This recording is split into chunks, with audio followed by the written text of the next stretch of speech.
A few weeks ago, I was in the car, and I get a call from someone from the Chofetz Chaim Heritage Foundation. And they said to me, Charlie, we'd like to know if you want to join our program this year for Tisha B'Av. I said, are you kidding? I'm honored. What a schus. Thank you so much. They said, well, this year we're going to be talking about a theme. And I'm thinking, like, Lashon Hara, and my eyes are literally rolling. And the person's like, well, your eyes may be rolling at this. I'm thinking, like, do you have a camera following me?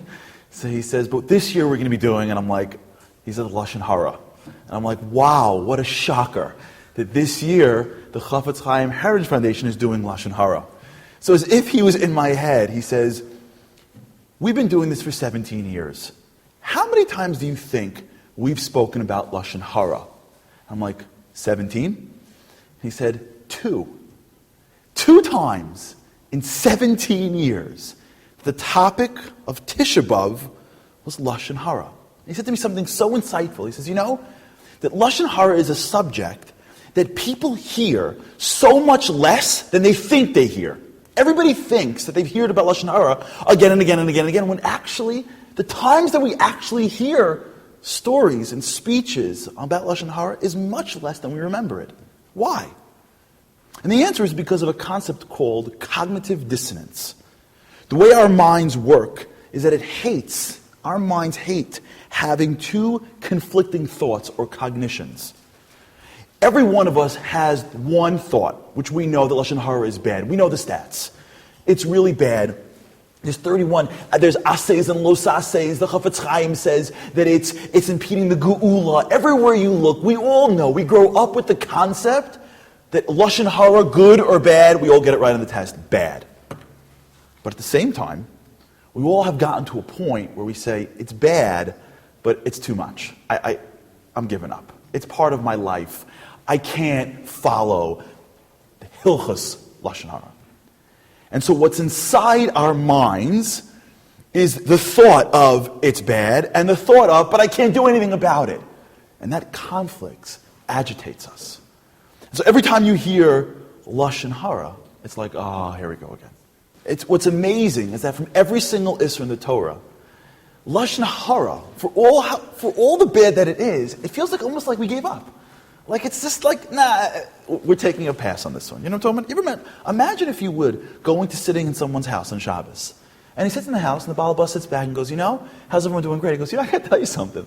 Last night I had a Shalom Zacher really far from my house, and I figured, like, it's just too far to walk. I just popped in my car and drove. It is so much easier to get the Shalom Zachers on Friday night when you drive. Can you imagine? And I'll be like, did he just say that he just drove on Shabbos? Can you imagine that ever happening?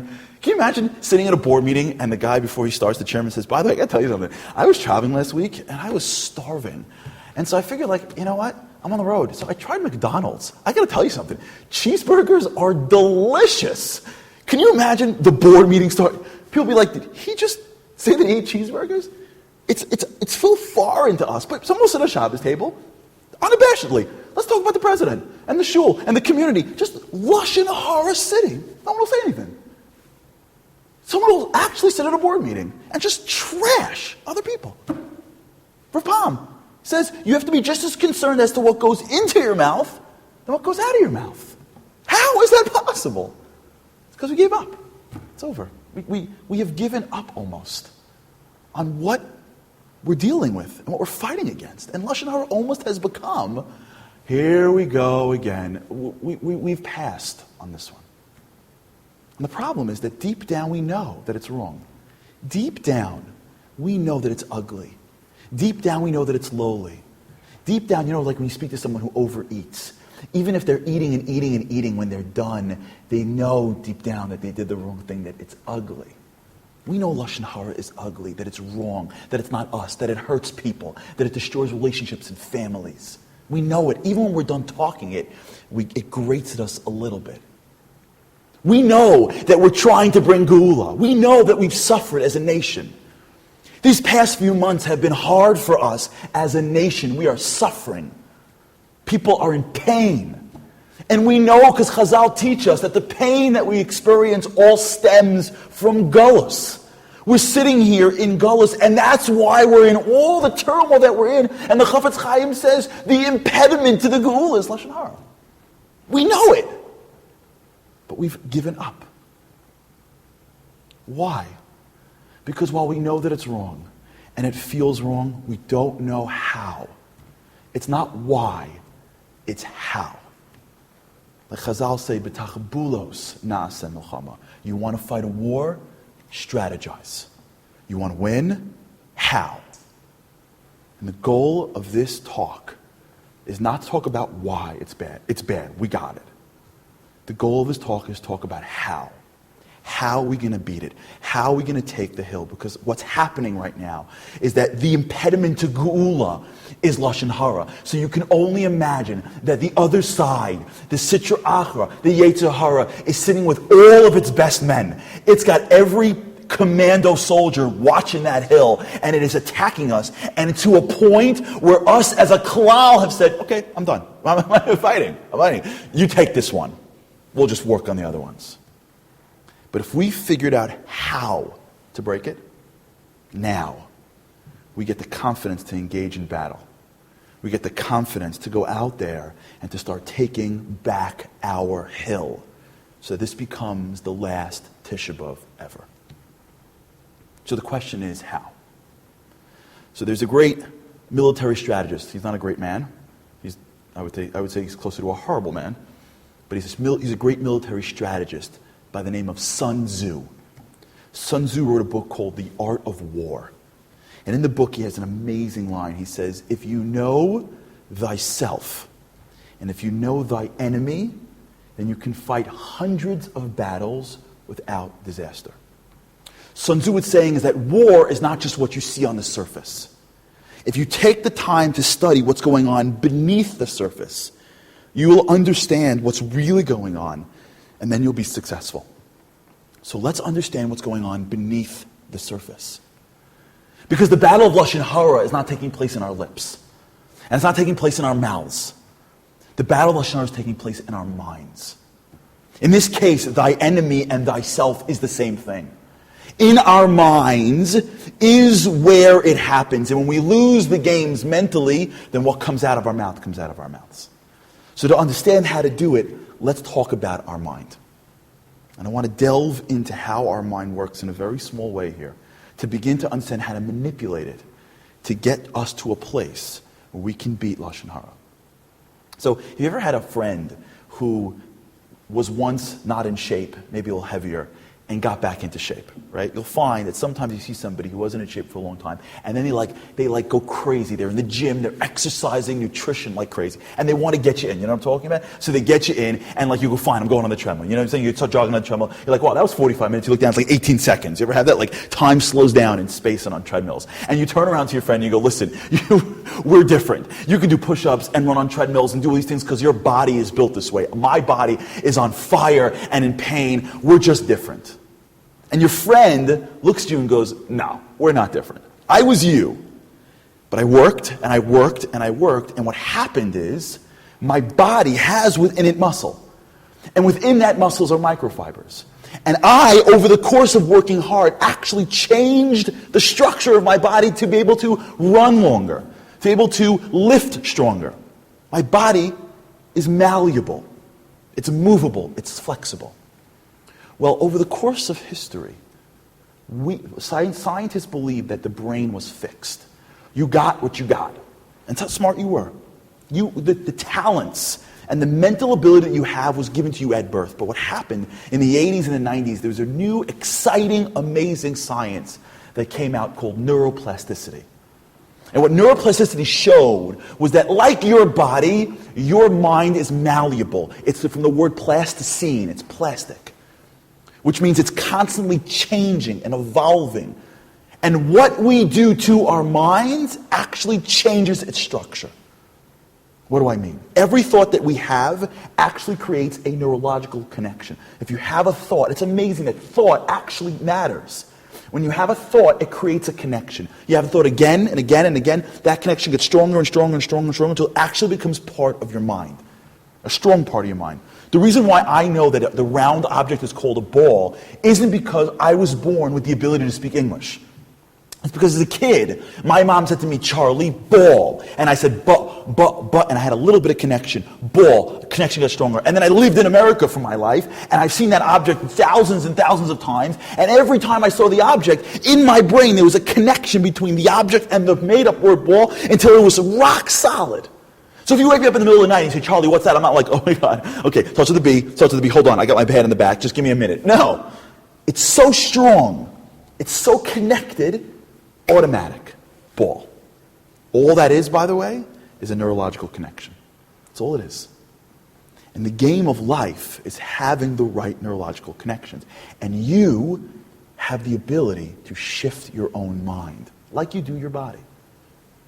That's, by the way, the reason why so many times we set goals that we never keep. You ever have this, by the way, that year after year you're setting the right goals? Right? I remember a few Yom Kippurs ago. It was a very tough moment for me. It was Erev Yom Kippur. I take Yom Kippur very seriously.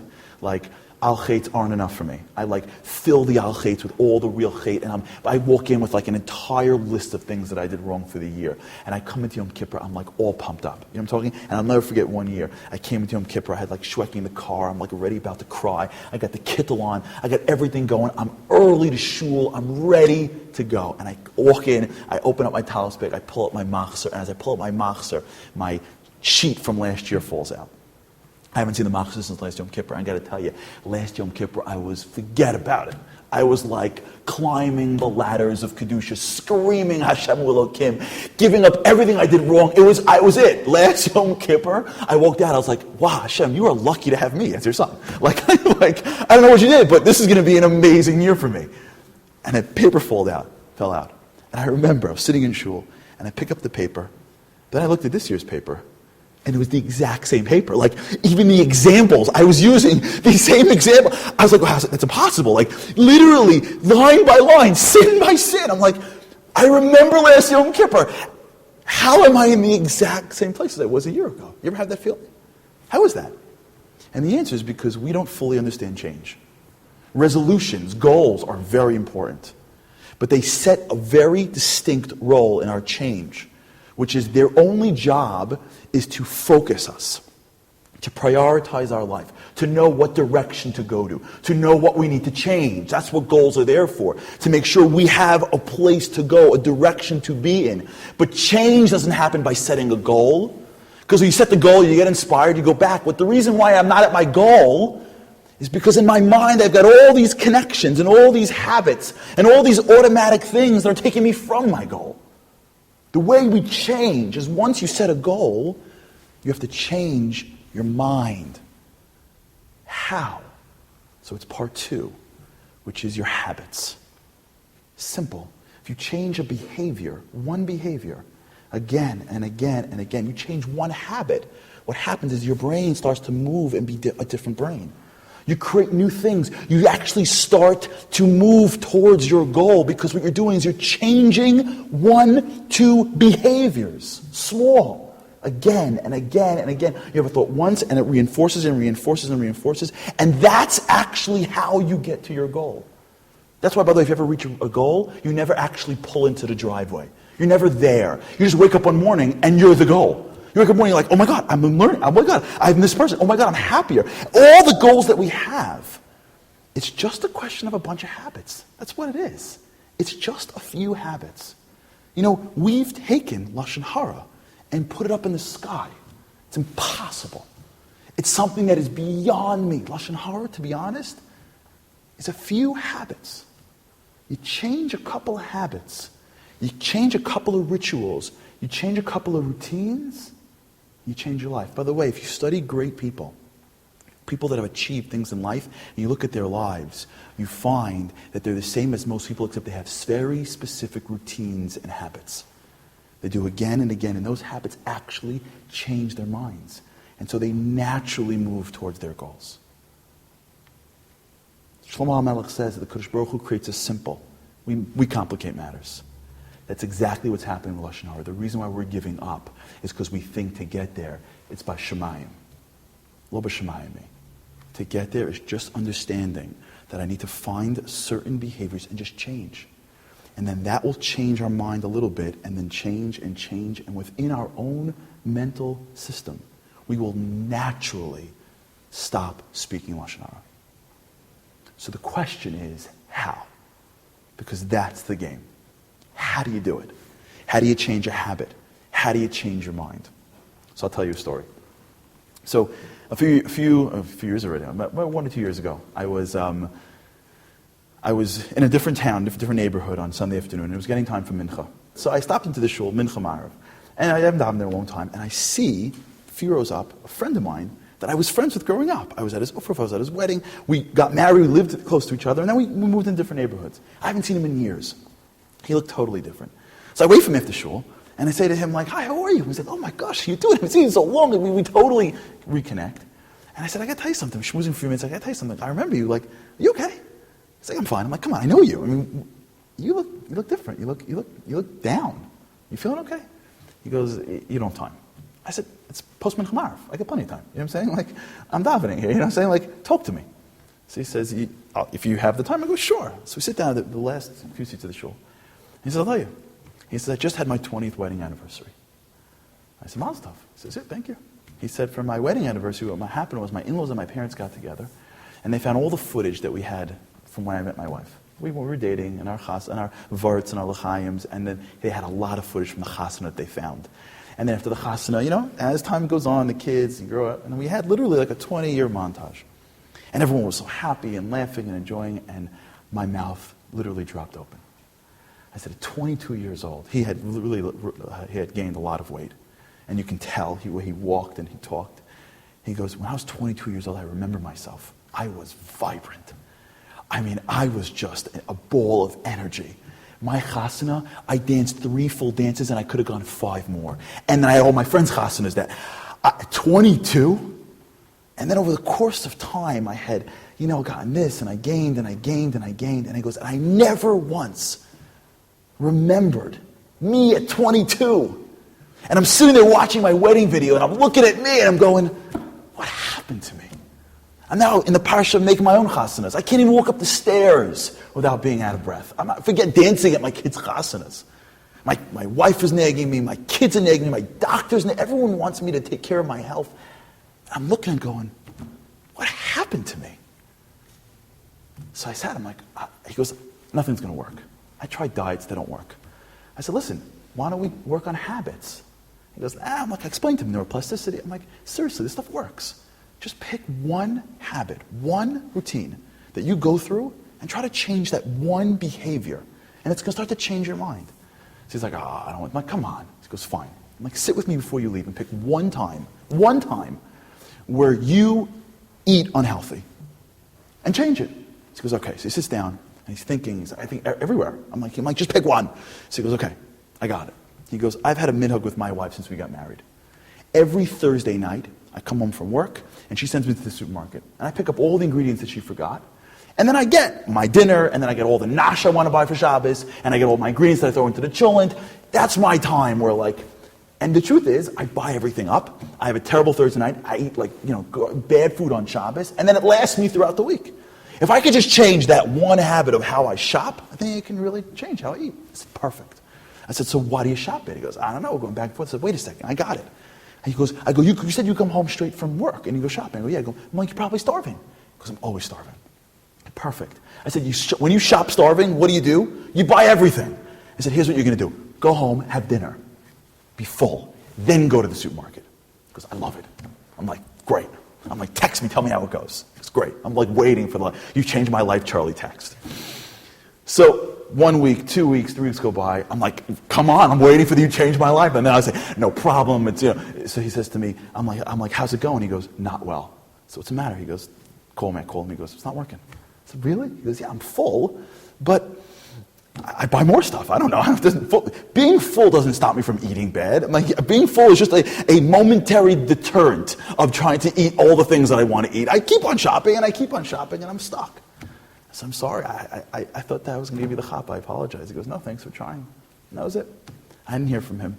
And then a few months later, I'm getting texts like, you'll be proud of me. I get a couple of those texts. And then, I don't know, maybe 11 months later, I get a text from him with a picture of a guy looking into a mirror wearing a suit. And I felt like I felt like it was spam. I was about to delete it, and I looked closely. I'm like, it's this guy, but it doesn't look like him. And I said, call him. said, who is that? He goes, it's me. I said, where are you? He goes, I'm in my parents' house. And I took a picture. I said, what are you wearing? He goes, I'm wearing my Ufruf suit. I said, what? He goes, yeah. I'm like, okay, pause. I'm coming from Mincha Ma'ariv. He's like, but it's Tuesday. I'm like, I don't care. I'm coming from Mincha Ma'ariv. And after Mincha Ma'ariv is done, I sit with him. I go, tell me what's going on. He goes, I'll tell you the story. He said, after our whole thing didn't work out, he goes, I felt really yayush. I felt like I was giving up. Like, we really tried, it didn't work.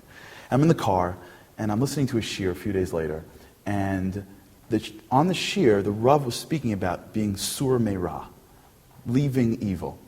And he said, sometimes to be sur me'ra, you have to be aseh tov. That the doing good starts to put you into a category of good, and you feel like, I do good, and the doing good is what stops you from the doing bad that happens afterwards. And he said, wait a second, maybe that's my problem. That I don't do anything good for my health. He goes, so here's what I did. I went home, and instead of eating dinner, I told my wife, I'm taking out the bike, I'm going bike riding. She said, isn't that? So for that night, I went bike riding. Next week, bike riding. Third week, bike riding. And then this is what happened. I got to the supermarket after bike riding for a few weeks, and I walked down the aisles, and I felt healthier. I didn't want to eat that food because I'm now healthy. And I bought this instead of this, and this instead of this. And I came home, my wife goes, wow, I like what you bought. This is really surprisingly positive. And he goes, I know it's going to happen. I'm going to lose it. So I called a friend of mine who also wants to lose weight. And I go, every Thursday night, let's go bike riding together. He goes, great. So we stopped bike riding. And a half an hour turned into an hour. And Thursday turned into Tuesday, Thursday.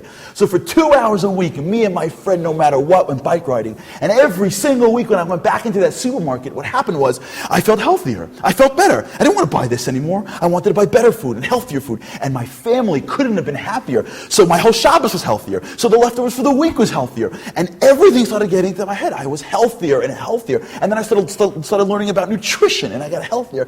And I don't know, I just didn't want to eat that food anymore. It just sort of stopped being what I wanted. And then time after time, week after week, and then I started getting to smaller sizes, and then I was with my mom for Shabbos. And I asked him, like, Mom, do you still have my suit? She goes, every suit you ever wore. He's like, thank you. He goes, here, my Ufruf suit. She goes, I do. Because I walked into my closet. I couldn't believe it. And I put on the suit that I wore at my Ufruf. Now, to me, that's the story of growth. You want to know how to grow in a healthy way? You want to know how to change your life? This is the story. And what I want to do for the last piece of this is I want to dissect it and show how this story is our indication. It is knowing thyself. It's delving into what's going on in our minds and how we can use this story to break our addiction to Lashon Hara. So let's start. 4 steps. We can break this story down into 4 pieces. And each of these pieces play an integral role to why he was ultimately successful. Number 1. Once you get into the science of neuroplasticity, you begin to understand one thing.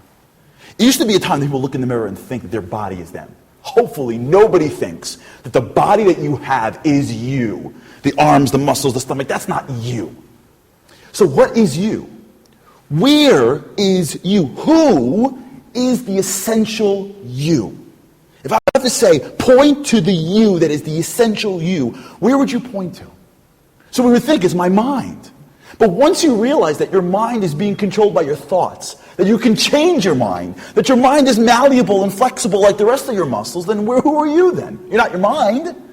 And what you start to realize, something that we knew for generations, but we have to always remember, that we're not any part of our body or our mind. We're a totally different source. We're soul, we're a neshama. And the neshama is given a body and given a mind to work with. But the essential me is not my mind, and it's not my habits. The essential me isn't the things that I've already made automatic. The essential me doesn't speak English automatically. That is my mind. I come from a totally different place. What changed for my friend was when he saw the 22-year-old self. Because he was him. He was the guy that slowly developed poor eating habits. He couldn't break out of that. That's who he was. And his wife asked him to lose weight. And his kids begged him to lose weight. But it didn't matter because he still was the guy that didn't eat healthy. But at that moment that he saw the 22-year-old self, he says, wait a second. That's not me. That's me. That's the real me. I'm healthy. I'm vibrant. I remember being that guy. What changed him, what started him on the journey of change, was the recognition of the real me. Who I really am. Not my habits that have formed over time. The real me. The challenge with us is that we think that Lashon Hara is now a part of our lives. That's who we are. I can't. And we've lost sight of the real us. When we came down into this world, we were young.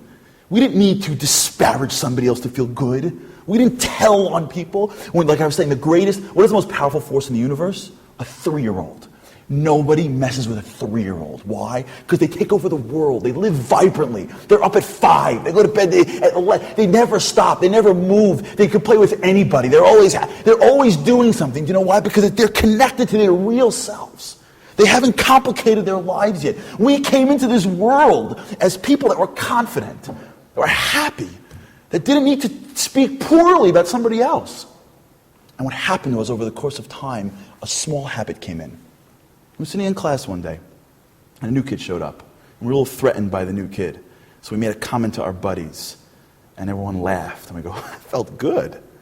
And we got a little older, and we started losing a little bit of that confidence of who we are, because we had to fit in here and fit in there, and someone has this, and our image, and our popularity, all this stuff started to get in our way. And we said, wait a second. We looked over, and our Rav or our teacher was a little tough on us, and someone made a little comment on their breath, and 4 friends laughed. And we go, this feels amazing. Right? We want to be involved in the cloud so badly. We want to feel important, but it is so hard to be involved in the cloud. So I can sit at my Shabbos table and just disparage everybody doing stuff for the cloud. And now we open up this whole discussion, and all of a sudden everyone's talking Lashon Hara, and I feel like I'm involved. I'm in, right? I'm talking politics because now I'm in, and all I got to do is say how everyone is doing it in a worse way than I would, and I can feel good, and that felt good. I haven't built up my skills of confrontation. So if someone says something to me at work or at home that I don't like, as opposed to confronting them, I can't do that. So I do is I wait till I get at home, and that one friend calls me up, and we have the conversation where I can just let it out, and it feels good. The real us doesn't talk Lashon Hara. Lashon Hara damages. It does stuff. It destroys people's lives. It forms an impression on someone's mind as to somebody else that may or even may not be true, but it totally blackens it, which definitely comes back. It affects shidduchim. It affects parnasa. It affects well-being. It literally can destroy things. It damages. We're not damagers. We don't hurt people. That's not us. We're dignified. We help. We're the people they call when we're talking about caring. Right? The rule of thumb is that nobody trusts a gossip. Nobody. Someone gossips to you, you know how you feel? You take it in and you go, remind myself, don't share information with them. We're trustworthy. That's who we are. That's how we were born. And then over the course of time, you know what happened? A couple of bad eating habits. A little habit here, a speaking habit here, a quick way to feel good, a way to get out of my all these small habits, and then we did them again and again and again and again and again, and they just became a learned behavior. That's it. It's just a connection in our brain. It's not us saying, here's what happens. You get angry, this is what you got to do. If you feel threatened, this is what you got to do. When you feel bored, this is a big one. You want to feel like you're entertaining people, and you can't sit in silence for more than 3 seconds because then they'll think that I'm boring. Got a good idea. Throw a juicy piece of Lashon Hara. It always lightens up the crowd. And our brains start going like habits to these small little things. But if you want to start changing, we got to find our 22-year-old selves. We got to find that little pintle that's inside us that we know is in there that says, that's not me. I don't hurt. I don't damage. I'm not low. I'm not undignified. I am not going to be the one. You know, the Baal Shem Tov says, the Baal Shem Tov was incredibly careful about what he said. And one time, one of his Hasidim asked him, why are you so careful to go out of your way to talk good about a Jew? And the Baal Shem Tov said that every time somebody does something wrong, right away the Sultan goes up to the Beis Din Shomala and says, I want to paskin, I want to judge against him. And the Beis Din says, wait a second, we've got rules. How many witnesses do you need to convict somebody? 2, you're 1. And the Baal Shem Tov says that the Satan waits for someone to talk Lashon Hara, and he goes, there's number two. And Beis says, okay, you and you. What? We want to be those people. That's not me. And step one to being able to change is to first see our 22-year-old self. To get back in touch with the me that I'm proud of. To get back in touch with the me before I had to rely on Lashon Hara to get me the things that I wanted. To get back in touch with the me that I look in the mirror and go, this is who I am. This is how he created me. This is who I am proud of. This is the friend. This is the parent that I know that I can be. Step two. One of the mistakes that we make is that we think that we do things for Hashem. I think this is a major mistake. It's a small distinction, and you have to stay with me on it because it's a distinction, but it is the difference, I think, between so much. What changed in my friend's mind? They've been telling him to diet for years, right? What changed in his mind? Simple. It went from my wife and my kids and my doctor want it to I want it. He got it. This is what I want. I want to be healthy. I want to be vibrant. I want to dance at my kids' chasanas. I want to wake up. As soon as he went from being a benefit for you to being a benefit for me, he found the enthusiasm to go through it. One of the biggest mistakes we make is that we think that we do things for Hashem. We don't do things for Hashem. Hashem is the creator of humanity. He doesn't need things. He doesn't need the benefit, the side fringe benefit of creating humanity is that you don't have needs, especially from humans that are begrudgingly following you. We do things because we are blessed to have a Father be the creator of the world and know exactly what we need for our ultimate benefit. And whether that benefit is in this world or the next or the previous.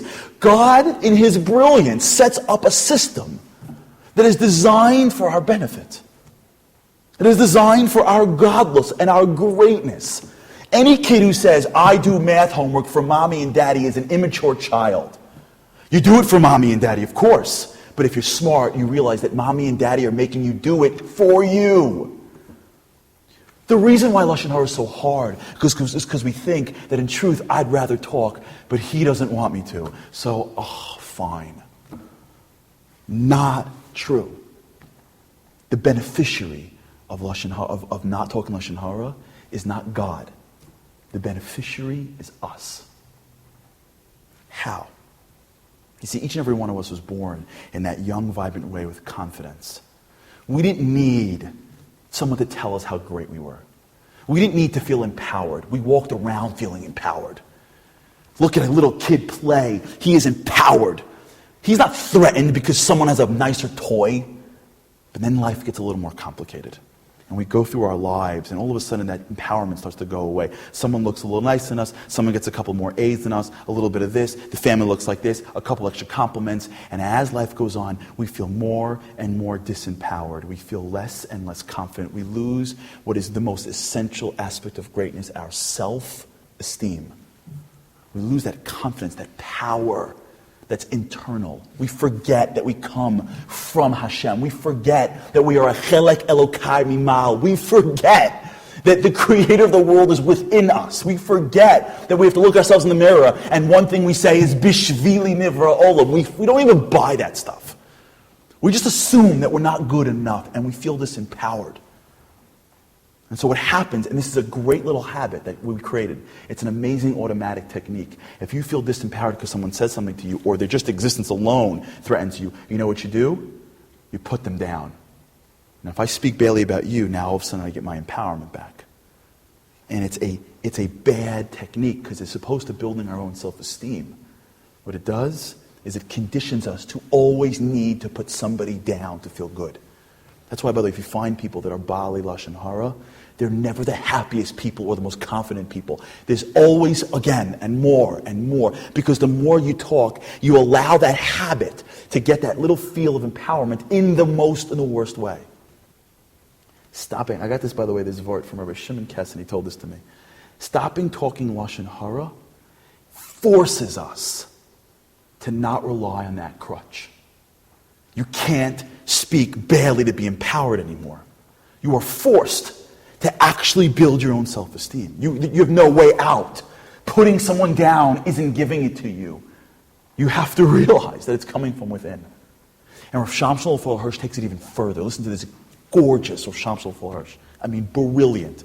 He says that everyone's built with a soul, and the soul has, in the spiritual DNA, is growth. If you don't grow, your soul's not happy. Growth has two forms. Either the real form, the authentic growth, which is you're growing, or the inauthentic growth, the counterfeit, which is I make an illusion of growth by putting you down. So I'm growing by either me growing or by you lessening, by you weakening. And Rav Shamshon Lefol Hirsch says that what Lashon Hara does is by refusing to allow ourselves to put somebody else down, we are forcing ourselves to have to fulfill the needs of our soul and grow. But I'll go even further. Words have real power. As Jews, we know this. God created the world. What verb did the Torah use when talking about his creation of the world? What they should have used was words that revolve around formation, like yatsar or bara. There are words that speak to activity, but that's not what it uses. What does the Torah use? Speech. Ba'asar ma'amoros nivra olam. Baruch she'amar v'haya olam. It's all about speech. Why? Because the lessons of Yiddishkeit is that speech is real. It creates. When a chassan and kala walk down an aisle and they come back, and we know that their nafsho kashur b'nafsho, their souls are intertwined. What happened on the way back and forth to the chuppah? Speech. We stand in front of God on the holiest day of the year. We're not doing anything. All we're doing is saying, I'm sorry, speech. Because speech creates. Every time we speak negatively, you know what gets created in our lives? Negativity. You know how we see the world? Negatively. And every time you pull back negative, you're forced to see positive. That's all that's left. We're not doing this for God. Lashon Hara kills our esteem. It kills our confidence. It kills our own ability to grow. It kills our own happiness. It's the poison that we drink thinking that we're giving it to somebody else. And God goes, guys, I created the place. You are my kids. I love you. I love you. Trust me. You think this is counterintuitive? Welcome to being a Jew. Don't rely on the culture to tell you what you should be doing. Trust me. You hold this back, you become healthy again. You're not being healthy. You got to make the other turn on the lanes in the supermarket and get healthy. You see, this is one of the things that are the side benefits of watching Lashon Hara. You know, one of the things my friend said to me was amazing. He says, you know, Charlie, one of the things that I realized when I was dieting was I used to think that food meant nothing. I had no concept of food. You know, I used to go to a gas station, I used to pump gas, and then I would go to the convenience store, pull out a candy bar. And I would just munch on a candy bar. Like, it didn't matter. It wasn't like it mattered. It was just food. And because I didn't see an immediate benefit or detriment, I just kept on eating it. Then I realized when I was dieting that everything I put in my mouth really does matter. Like, it really affects my weight and my body. Our challenge that we don't think that speech matters. We think speech is just speech. It's just words. Just words. It's just words. Stop it. I didn't hurt anybody. I was just talking. I mean, I just said it was just a bunch of my friends. No one was even... Stop. We forget. It matters. Words aren't just words. They create things. They create people's lives. They destroy. They rebuild for people and for ourselves. Step one, that's not me. And my job now is to get back to the me that I'm proud of. The me that I look myself in the mirror and go, that's me. Step two is to realize that it's for my benefit. When I struggle and I work and I schwitz, I'm not switching because I don't really need this. Oh, if there's a mechanism that's going to change our lives for the better, it's this. Step three. Now let's get deeper into this and understand, what did he use that allowed him to really change? And for this, I want to talk about one of the greatest personalities in our history. One of the most fascinating and I think inspiring personalities in Jewish history is Rabbi Akiva. Rabbi Akiva is just outstanding for so many reasons, but one, because of what he accomplished. You know, the Gemara Menachos says that when Moshe Rabbeinu went up to get the Torah, he sees the Kodesh Baruch Hu writing the Torah And as he's writing the Torah, the Kodesh Baruch Hu is putting in crowns on top of the letters. And the Gemara says that Moshe asked Hashem, what are those crowns? And Hashem said, in the future there's going to be a man named Akiva ben Yosef that's going to darshan the crowns. And there's a great story. He says, who is that? And he sends it literally to the base medrash. It's an amazing story. But what makes the story so amazing is that it is a conversation between Hashem and Moshe. Moshe, the greatest of greats, and the Rabbon Shalom are having a conversation, and there's a part of the Torah that only Rabbi Akiva is able to understand. Rabbi Akiva, who at 40 didn't even know Aleph Beis. How is it possible that an individual who at 40 didn't know Aleph Beis got to a place of such heights, got to a place where basically Teres HaNigla and Teres HaNistar, Teres Shebechsa, or Teres Sheba, all of Torah was held into his hands after the downfall of Bar Kokhba. He is responsible for so much. How did he change? Talk about change. Talk about growth. Is there another individual we can look to that had such an outstanding, cataclysmic growth in his life at 40? Remember the Maisa? I think it's one of the greatest Maisas that we know of. He was sitting in the fields, right when he was about to start, and he was worried. And he sees that there was a brook, and the brook stopped by a rock, and the rock had developed a little bit of moisture from the water, and it started to drip on a stone that was a few feet below. And Rabbi Akiva, and let me tell you something about great people. Great people don't need tons and tons and tons of things to inspire them. A great person sees one little thing, changes his life. Rabbi Akiva sat and watched for a few minutes. This little drip came from a stone onto the stone. Drip, drip, drip. And he noticed that in the stone, because of the dripping water, there was a little hole that was created because of the water. And he said famously, if the water which is soft can change the rock which is hard, then the Torah which is fire can change my heart which is soft. That was it. What did he see? He saw what we're talking about right here. This is the story of this entire talk. If you took all the drips and poured it onto the rock, would it have made a dent? No. If you took the drips and poured it around the rock, would it have mattered? No. This is neuroplasticity at its best. One drip on the same thing every day. One change. One drip, drip, drip. That one consistent change of behavior created a hole in a stone. Why did my friend succeed? Because he didn't step away and go, I'm going to be 22 again. It is over. I'm never eating anything anymore. It is lettuce for me from now on. And if I really want to feel it, I'll have a little bit of water. No. We've tried that. Doesn't work. The Hora, by the way, uses that as one of his greatest tactics. He goes, you know what? If Lashon Hara is really right, don't be a hypocrite. Go all in, right? And we go, well, yeah, I mean, I don't want to be a hypocrite. And the Hara's like, perfect. I'll give them 45 seconds. They'll be right back in Lashon Hara by the time they're up to the second bagel after they finish breaking the fast by Tisha B'Av. One thing. One thing. Not only one thing, but what made my friend so great was he failed at that thing. He had to fix his supermarket, and he failed the first time.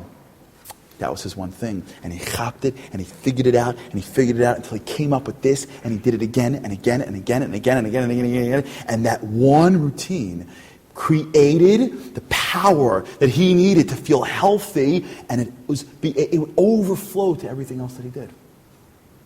If we want to beat Lashon Hara, let's stop trying to change Lashon Hara in everything that we do. Don't come at us and say, I'm done. One routine. One routine. Where in our lives now, before we get up from this speech, where in my life now do I talk Lashon Hara? What's my supermarket moment? Where? I want to change one routine. We have a friend of the family, and we were sitting at Shabbos table once, and we were talking a little bit about Lashon Hara, and the woman of the house, the wife said, she goes, I've trying really hard on my family Lashon Hara. I said, really? How? She goes, my Lashon Hara really happens on my Shabbos table. It's just, I can't control it. Like, someone brings something up, and I don't want to be that person that tells people, don't talk Lashon Hara. I don't want to do that. So here's what I do. I said, what? Small, but brilliant. She goes, I don't come to the table without preparing 5 things to talk about. It doesn't have to be Torah, parshas in the Torah. Just 5 interesting, positive things to talk about. And as soon as I see the conversation drifting, I jump in and change it the other way. One routine. Over the course of time, her table starts to become a table that doesn't feel right having Lashon Hara. I got another friend of mine. This is great. I have a friend of mine who's a big Oskin. He's a very wonderful guy. And he's involved in a lot of boards. He's involved in the community. Really, really an amazing guy. We were schmoozing one time, and he said to me that there was one Yom Kippur he was doing a cheshbon nefesh. And he looked back and he goes, from all the things I'm involved in, there's two organizations that I'm not sure if when I get to the Kodesh Baruch Hu after 120, I'm going to have the schar for the work that I did or all the onshim for the Lashon Hara that I spoke. Because there's two organizations. The Lashon Hara is so much that I don't know if it's better. The good that I'm doing in the organization is being outweighed by Lashon Hara that I talk. But I can't drop off the board. What am I going to do?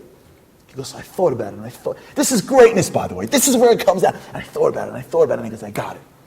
He goes, on the way to this board meeting, I take the subway, or sometimes I pop into a cab from my office. I carry with me a pocket Hilchos Lashon Hara, the Chofetz Chaim books. And on the way, as opposed to checking my emails or whatever it is, I read a story or a halacha. Because what that does, it reminds me, this is real stuff. It makes me feel good. It's literally identical to going bike riding. He didn't know the story. I feel a little bit better. And I feel a little bit stronger. And I feel a little healthier. I walk into the board meeting and I'm different now. I know this is not a good idea. And so what I do is when everyone's eating in the beginning, I always wait to be the last guy to sit down. Small. Major. Because I see the people that I know in my mind are the ones that are the talkers, and I sit on the other side, so I'm not even tempted to be near them. See this? This is godless. This is godless. One routine. B'tachbulos. Strategy. It's a strategy. You know how you take the hill? Go left. Go back door. Go at night. Go early in the morning. Think through. And they change their lives. Pick your one routine now. Now. Ask yourself, where does it happen? Does it happen in school? Does it happen when I'm hanging with these guys? Does it happen when I'm on the phone? Where does it happen? And pick one routine to change, because what's going to happen is, just like when you go to the gym, you have no muscles for stuff. Just that one routine, what it will do for you is it'll actually create the muscle of refraining from bad speech. And that muscle is your muscle that you can apply elsewhere. But you need one consistent drip to change your mind. One behavior, one ball to create the connection. And then it'll get stronger and stronger. You need one place where you start to build that strength up. And when you have that one place, now you've created a piece of your brain that says, here, I'm out. You know, there's an amazing trick that the Yetzer Hara does, by the way. Yetzer Hara is extremely crafty. I mean, you got to give credit where credit is due. You know what I'm saying? Like, he takes his job very seriously. We're the ones that can't control. I mean, he knows Lashon Hara is the thing, and he pulls out all the stops. Let me tell you a great Yetzer Hara move. You ready for this one? Yetzer Hara whispers in your ear. He goes, whoa, wait a second. I got it. If you don't talk Lashon Hara, you're not going to have any friends. Like, you're going to be boring. No one's going to talk to you. Like, what are you going to talk about? But if you ask yourself, think about your good friends. The good friends that you have, Ba'alei Lashon Hara. When you want to find friends, when you want to be a friend, is the friend that you want to be, is the friendship that you want to have based on whether or not you can disparage other people? Is that lasting, true friendship? It's counterfeit. It's a habit. What we need to do, all of us, is find the routine. Find the moment. Find the drip. And fight for that one routine. That's it. Save all of our energy. Don't try to change our lives. One hill. One battle. One routine. Rabbi Akiva. A drip. Rabbi Akiva did not become Rabbi Akiva overnight. You know what he did the next day probably? He learned Aleph. He probably didn't even learn Beis. He learned Aleph. But he was Rabbi Akiva, so when he learned Aleph, he owned Aleph. We own one routine, we change our lives. Last one. Step 4.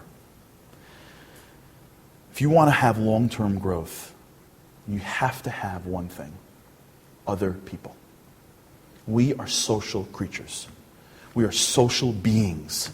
We survive in society. We are moved by culture. If you ever study the science of mobs, you find that people do things in a group that they would never do things alone. The reason why my friend lasted that whole time was because of two things. One, his bike rider. He had his chavrusa. When he was in the mood, he got schlepped up. When that guy was in the mood, he schlepped him up. As soon as you have your one person, now you're connected. But two, and this is maybe more important, he had his family. If he would have came home and his kids would have been like, oh my gosh, here comes daddy being all healthy. Please, can you find the potato chips? After 2 weeks, it would have been like, forget it. He shows up with a shopping cart of healthy food, and he is greeted by a wife and children that are waiting for him. You know what happens? His culture, his community supports his new healthy lifestyle. If you want to change your life, you have to do one of two things. Ideally two, but at least one. You need to find your bike rider. You need to find your chavrusa in Lashon Hara. You know, it's amazing. Even as I say it, you think to yourself, that's going to be difficult. That's going to be weird. I can find the chavrusa for anything in Yiddishkeit. You name a mitzvah in Yiddishkeit, I can find some chavrusa for Lashon Hara. They'd be like, oh, here we go again. It's like, it's shocking that this major league sin has gotten to a place that we feel even embarrassed going to somebody and saying, I want a chavrusa in Lashon Hara. And the guy's like, of course, me too. That's the reality that we live in. It's a battle out there. If you find that one person that you can walk with and talk with, obviously not Lashon Hara, what you're not doing Lashon Hara, common sense. You find the one person that when you're about to fall, he'll pick you up, or she'll pick you up. And when they're about to fall, you'll pick them up. But it goes further. Because in order for this to work, you need to create a community. There's got to be people around you that all want this to be. You need a community of people, that are social structure that is saying, this is important to us. And there's something actually coming out that I want to talk to you about that is literally revolutionary, that is going to shift the way we deal with Lashon Hara. There was a website that's coming out. It's called powerofspeech.org. Now I want to explain to you what this is. Let me explain to you the chap. Usually you think the website is going to give you information, right? It's going to inspire or inform or educate, a passive response. But this one is actually turning it on its head. What this website's going to do, it's going to allow people to not only it's going to allow people to create community. On the website itself, you will have the ability to create your own tailor-made community that is going to be working on the Lashon Hara fighting. That could be a yeshiva. That could be a seminary. It could be a neighborhood. It could be a shul. It could be a school. It could be a family. It could be guys from a long time ago. Anybody can come on and in a few minutes create a virtual community. So it may be geographically complicated, but now at least it could be virtually possible. So with this tool, and with all the tools that we have out there, and the tools that we've always used to create community, if we're serious about it, we create community, and we start to change the way we see Lashon Hara. Can you imagine if we got to a point, all of us, where someone was as embarrassed to say he spoke Lashon Hara than as he is saying he ate a cheeseburger? Can you imagine if we were living in a door where that actually was the case? I'm not saying that we all succeeded, but that there was a little bit of, what? Embarrassment. No, we're working on it. I'll tell you one ma'aseh, then I'm going to conclude. You know, Rav Aaron Leib Steinman is Gadol Hador. There's a great ma'aseh where Kupas Ha'ir came to him and said, listen, we're going to go see Rav Chaim Volozhiner. We're going to the kever. And we're bringing kvitlach. You want to write a kvittel? So he writes a small kvittel, and they take it up to the kever in Volozhin. And along the way, somebody looked at what he wrote. And he writes in the paper what he wanted to daven for is to be zocha, liskos, lezakos es harabim. I want you to understand what that means. He is mizakeh the rabbim. That's what he does. But he understood that being able to be mizakeh the rabbim is a schus. Being a leader is hard. And it requires a certain appreciation for leadership. This is hard. Building a community of people that are going to do something that is not considered to be normal is hard. Leadership, greatness is difficult. It's a schus to be a leader. It's a schus to be able to mizakeh one other Jew in Klal Yisrael. It's a schus so great we can take a bullet for it. have the opportunity, the schus, the fortune, to be able to stand at this period of time and to be able to be mezakeh one other Jew is worthy of everything. Greatness is hard, and I'm going to tell you something. You want to build a community of people not talking Lashon Hara?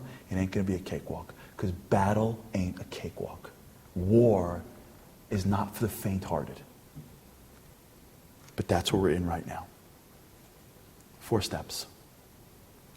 Get in touch with the real us. Realize that it's for our benefit. 1 drop at a time. Build the community. And if we do those 4 things, again and again and again and again and again, we start to turn the tide. And I want to end with the following. I spoke to an individual in the Chofetz Chaim Heritage Foundation as I was preparing for this speech. It's amazing when you prepare for a speech on Lashon Hara, you start to realize how important Lashon Hara is. It's an amazing thing, by the way.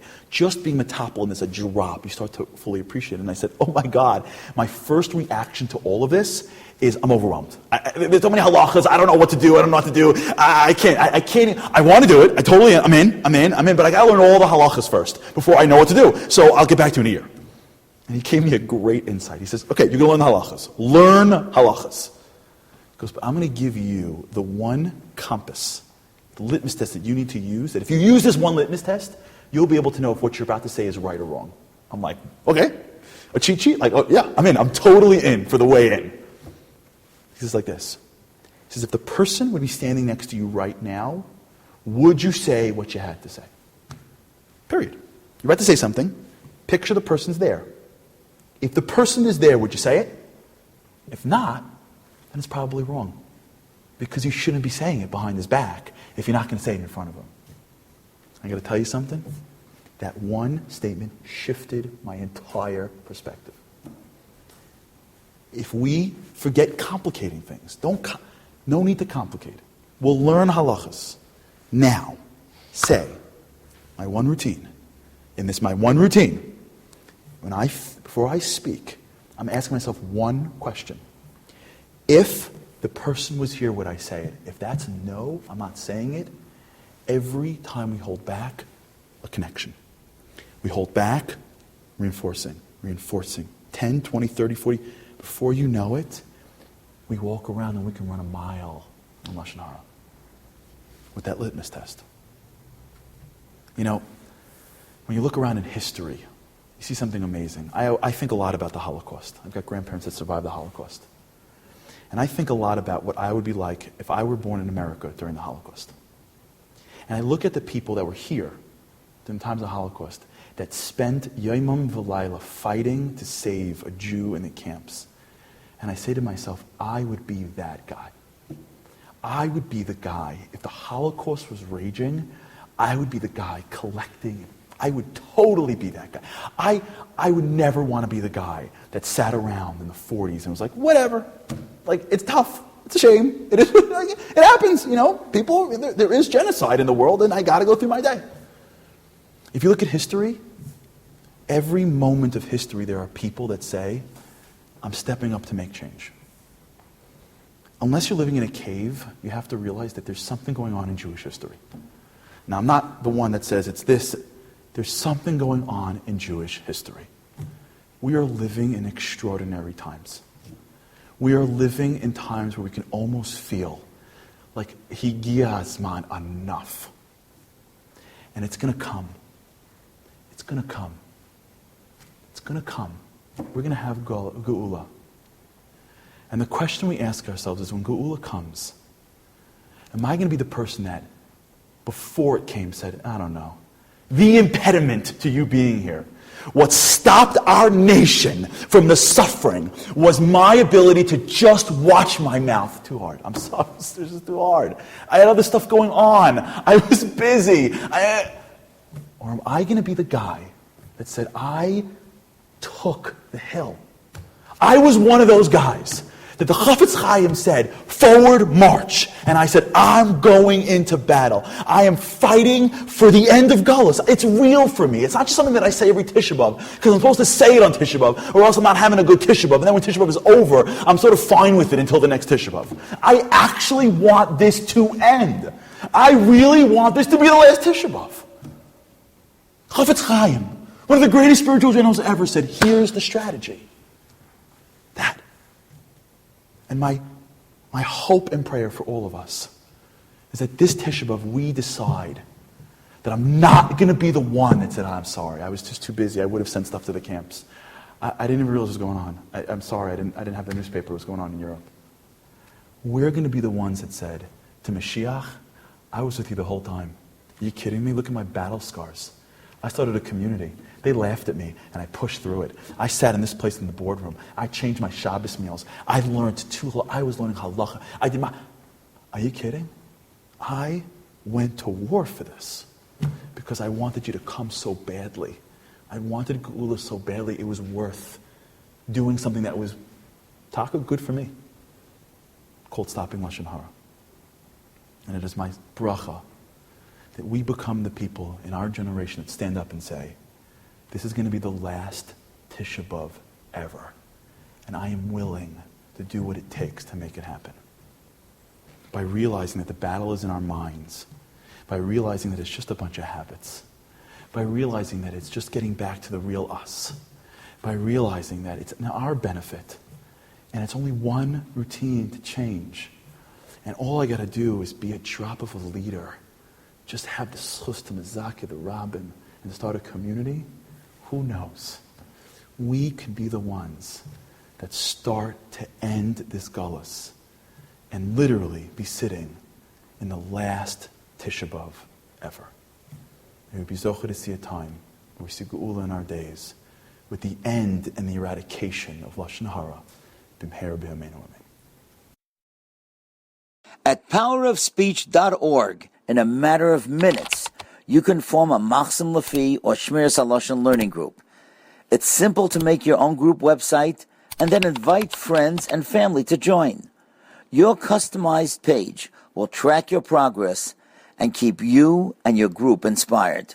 Together, you can create a strong, steady stream of merit for someone in need of a refuah, a shidduch, or any other Yeshua.